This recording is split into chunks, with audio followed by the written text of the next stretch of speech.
হ্যাঁ, সেই এখানকার মানুষকে ইয়ে করার জন্য, আমার লোকগুলোকে খারাপ করার জন্য এত দূরে 15 আগস্ট গাছ লাগানোর প্রোগ্রাম হয়েছে।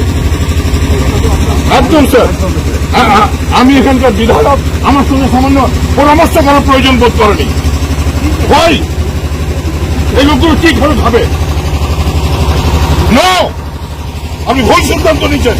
আমি এখানকার বিধায়ক, আপনি আমার সঙ্গে পরামর্শ করবেন না, আপনি যা কিছু করবেন।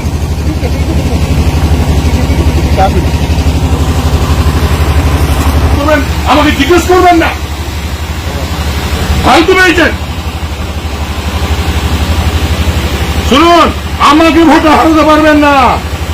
আমাকে ভোটে হারাবার জন্য চক্রান্ত করছেন, তো আমাকে ভোটে হারাতে পারবেন না। গাছ লাগানো হবে, এত বড় প্রোগ্রাম করা হবে, আমাকে জানানোর প্রয়োজন বোধ করেনি। আমি ফোন করার পর আমাকে একটা চিঠি পাঠিয়েছেন। আমি ফোন করবো, ডিএম সাহেব আমাকে বলেছিলেন।